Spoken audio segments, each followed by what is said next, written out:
Fala pessoal, professor Neto Ferreira de Matemática e Raciocínio Lógico. Vamos dar continuidade aqui, questões FGV, divisão em partes inversamente proporcionais. Questão 1, FGV 2018.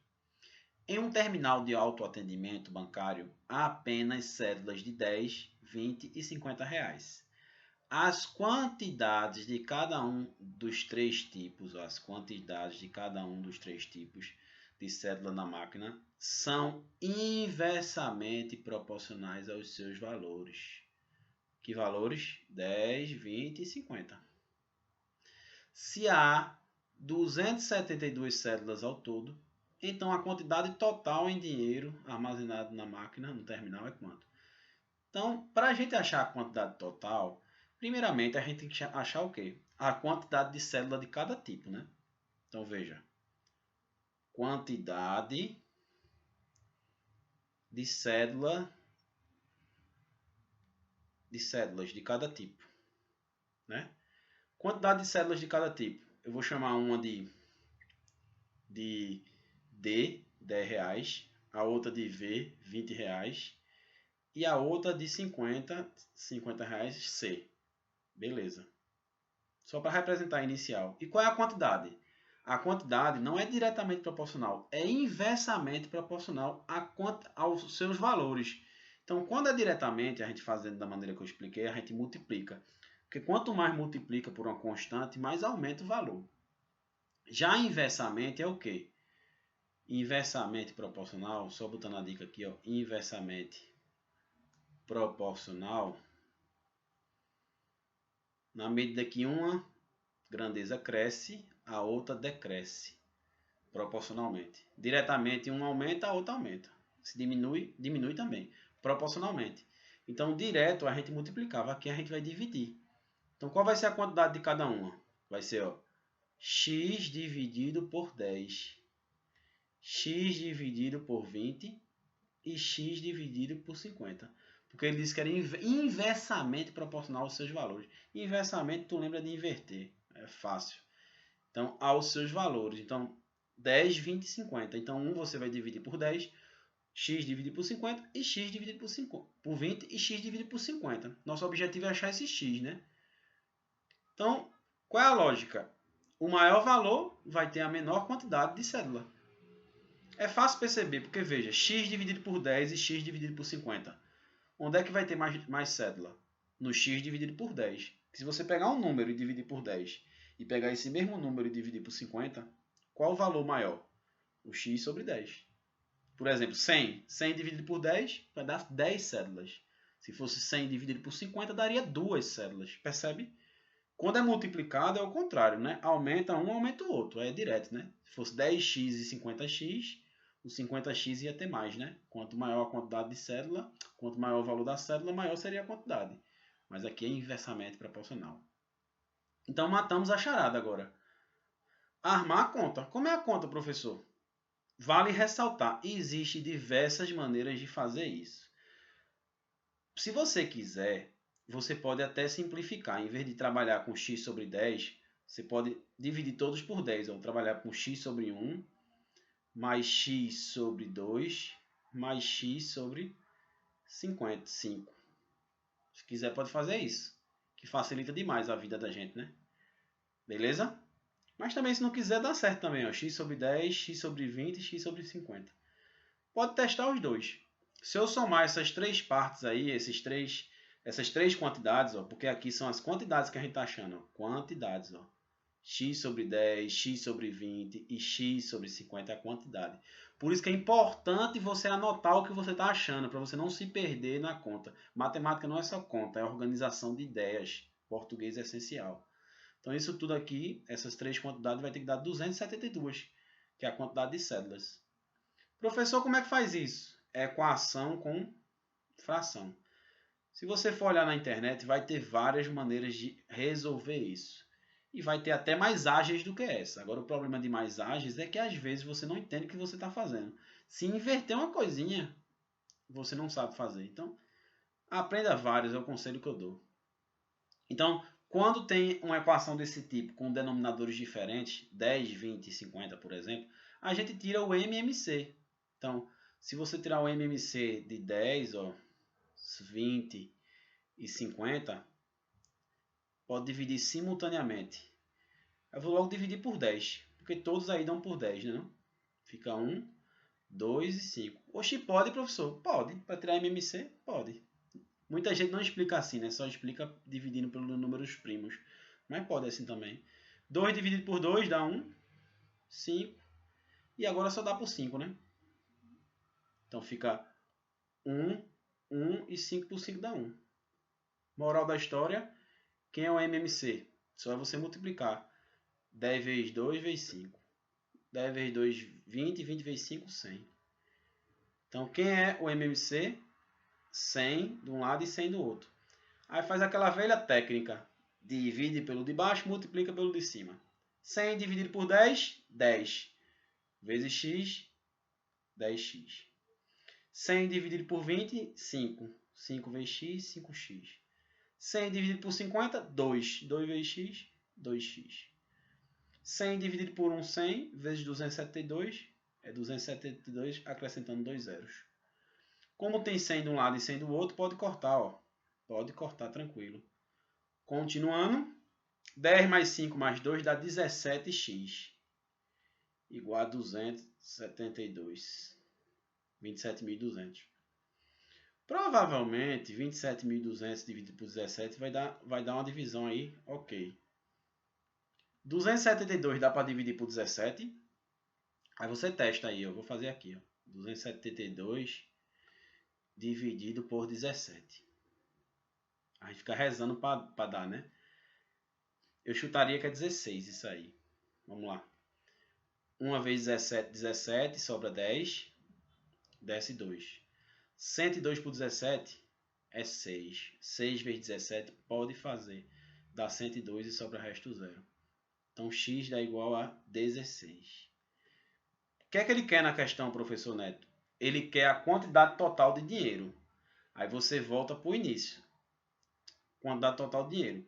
Para a gente achar a quantidade total de dinheiro, primeiro, então essa foi a primeira parte, achar x. A segunda parte, agora a gente vai achar a quantidade de cédulas de cada uma. Quantidade de cédulas de R$10, quantidade de cédulas de R$20 e quantidade de cédulas de R$50. De R$10 é x sobre 10, né? Não é isso?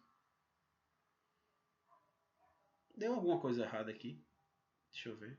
Ah, eu esqueci de botar os... Desculpa aqui. Eu esqueci de botar os 2 zeros. Por isso estava achando estranho. 272 por 17 dá 16. Só que tinha que acrescentar 2 zeros. Que era 27.200. Eu botei 272 só. E esqueci dos 2 zeros. Ajeitado. Então, x sobre 10 vai dar 1.600, que é o x dividido por 10. Então, D dá quanto? Corta 0 e 0, fica 160 cédulas de R$10. 160 cédulas de R$10. De 20 é x sobre 20. 1.600 dividido por 20. Corta um 0 e corta um 0, fica 160 dividido por 2. Dá 80 cédulas de R$20. E de 50, x sobre 50 dá 1.600 sobre 50. Então dá 160 dividido por 5, 32. Então veja se não faz sentido. Tem mais cédula de quanto? De R$10, que é 160 cédulas. Tem menos cédulas de quanto? De R$50, 32 cédulas.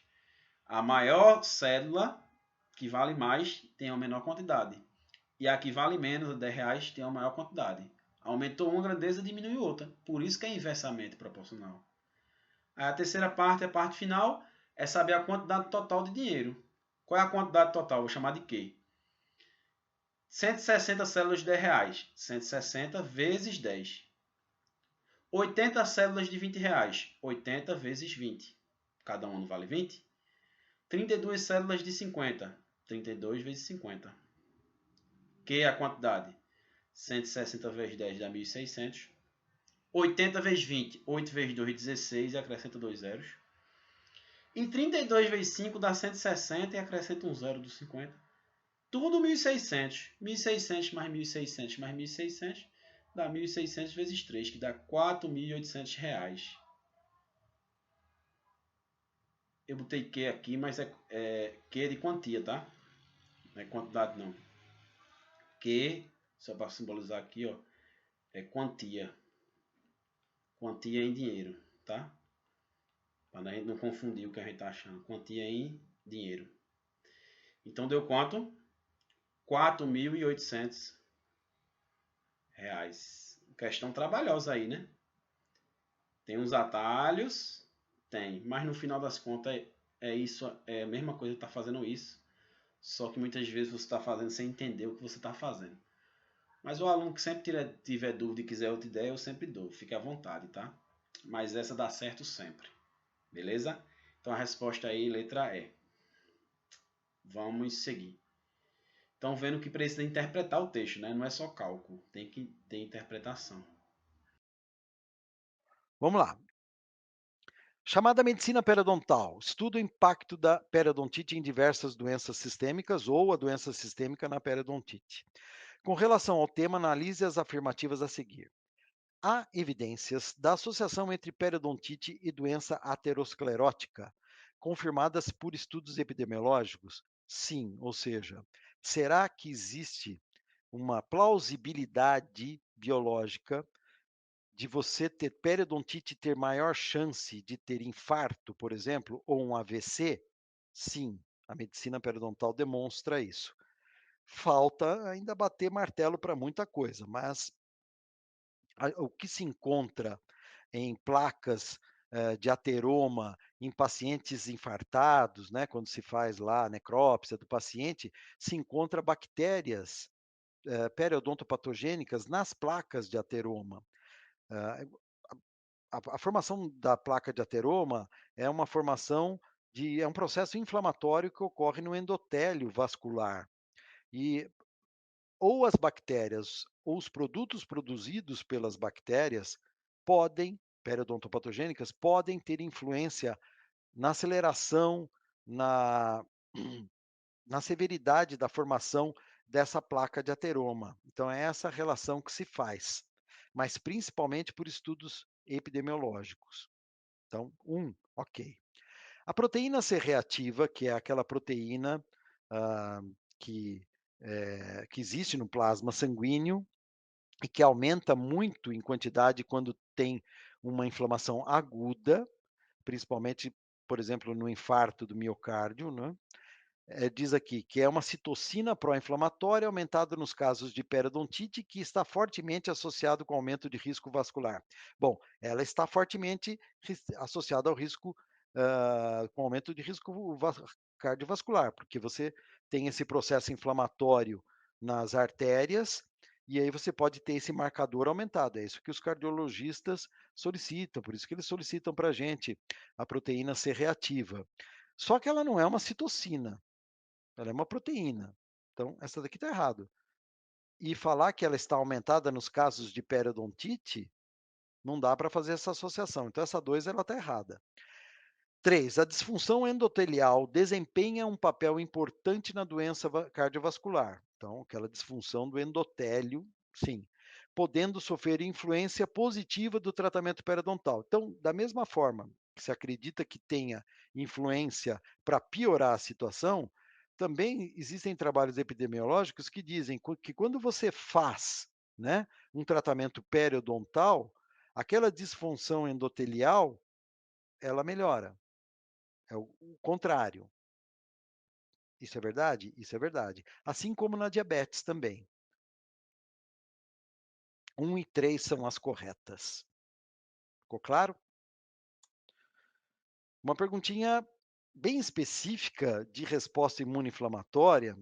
Assinale a opção que corresponde à citocina associada com quimiotaxia de neutrófilos e que participa ativamente da patogênese das doenças periodontais. Citocinas são aquelas, então, aqueles mediadores químicos inflamatórios que organizam a resposta imunoinflamatória. Elas que falam assim: olha, linfócito se transforma em plasmócito para fazer anticorpos. Olha, neutrófilo, você tem que caminhar até aquela região, porque ali está tendo uma invasão bacteriana. Ou seja, ela induz o neutrófilo a uma quimiotaxia, né? São esses mediadores químicos que organizam a resposta imunoinflamatória. A prostaglandina, a PGE2 aqui, ela não é uma citocina, né? Ela é um vasodilatador. Ela é um mediador químico inflamatório, mas não é uma citocina. Todas essas outras aqui, as chamadas interleucinas, elas, aqui ó, IL-1, IL-6, IL-8 e IL-12, essas citocinas pró-inflamatórias e fator de necrose tumoral, elas induzem a reabsorção óssea alveolar na doença periodontal, tá? Então todas elas estão ligadas de alguma forma à doença periodontal. Nós encontramos em grande quantidade na doença periodontal esses mediadores químicos inflamatórios. Mas, quando você fala em quimiotaxia de neutrófilos, a que está ligada é a IL-8. A que está mais ligada à quimiotaxia dos neutrófilos. Deu para entender isso aí? Uma perguntinha chata, né? Porque vai lá na parte de citocinas da resposta imunoinflamatória, daquelas substâncias que vão que para a resposta imunoinflamatória ocorrer, elas vão estar lá. Dependendo de como elas funcionam, elas podem induzir a uma reabsorção óssea alveolar, a uma degradação de fibras do tecido conjuntivo, ou seja, a uma destruição do periodonto ou não. Com relação ao preparo biomecânico do sistema de canais radiculares, analisa-se alternativas. Primeiro, visa obter um acesso direto e franco ao limite CDC. 2. É realizado por meio da limpeza químico-mecânica e da modelagem do canal. 3. Dispensa a realização do batente apical. O que está correto aí?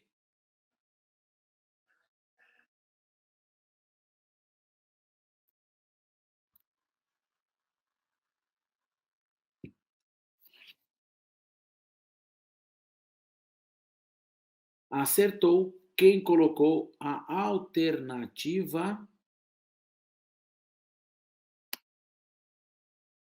B. Alternativa B. Vamos ver por quê?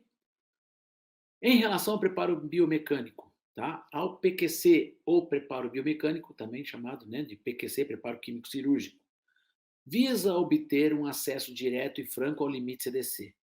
Ao limite CDC, quem não sabe o que é o limite CDC, é onde junta o canal dentinário com o canal secundário, né? É um ponto de maior constricção do meu canal radicular, onde junta o canal dentinário com o sementário.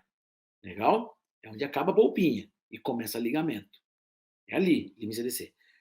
A gente tem que ter um acesso direto? Sim. Mas quem visa obter? O que a gente faz? Qual é a etapa que visa obter um acesso franco e direto? É a etapa inicial de preparo cervical.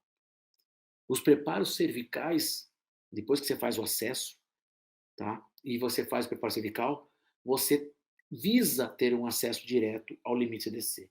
O preparo biomecânico não tem. O preparo biomecânico já está condicionado no preparo biomecânico que você chegou no limite CDC. Senão você não prepara. Legal? Então, visa obter um preparo direto? Não. O preparo biomecânico visa fazer desinfecção e modelagem. Então, quais são os objetivos do preparo biomecânico? Desinfecção e modelagem, através da parte química e a parte mecânica. Só isso. Legal? Então, visa obter um acesso direto? Não é objetivo do preparo biomecânico. É realizado por meio da limpeza químico-mecânica e modelagem do canal. Sim, é o objetivo dele, fazer a limpeza ou desinfecção, também chamada de sanificação do canal radicular, e fazer a modelagem. Então, sanificação é limpeza e desinfecção. Limpeza é remover o conteúdo grosseiro. Desinfecção é eliminar micro-organismos. Então, são duas coisas distintas. Quando elas se juntam, a gente chama de sanificação do canal radicular, através da parte química e mecânica. Não? Então, instrumentos e substâncias químicas. Dispensa a realização do batente apical? Essa alternativa, gente, está errada, desde que você considere o preparo manual. Então, essa questão, e olha só, essa questão é de 2021. Se essa questão ela cai num concurso agora, 2022, que vocês vão prestar, ela é passível de recurso. Sabe por quê? Porque a instrumentação mecanizada, ela dispensa. E nada mais é. Então, aqui não está dizendo nada sobre. Vocês estão entendendo isso? É em relação ao preparo biomecânico. Preparo biomecânico, eu posso utilizar instrumentos mecanizados, instrumentos rotatórios ou reciprocantes. Esses instrumentos dispensam a realização do batente apical. Você não precisa fazer o batente. Os instrumentos por si só realizam o batente e o travamento de cone. Então, aqui, quem fez essa questão sucumbiu à parte dos mecanizados, que hoje em dia está muito em alta. É porque a FGV, pelo menos até 2021, ela não aborda a parte dos mecanizados. Se vocês colocarem lá no edital, vocês vão ver lá, preparo biomecânico dos canais celulares, mas é o preparo manual, ele não aborda nenhuma questão da FGV falando sobre preparos mecanizados. Então, essa questão é uma questão que poderia ser passível de recurso, tá? Então, dispensa a realização? Depende. Qual preparo biomecânico ele está querendo falar? Se ele está falando de qualquer preparo biomecânico, essa alternativa ela pode estar correta. Entendeu? Beleza. Dispensa a realização? Aqui nesse caso, ele coloca, dispensa a realização do batente apical? Não, não dispensa. Tem que fazer um preparo, um batente em si, considerando o preparo convencional. Então, a alternativa seria a 2.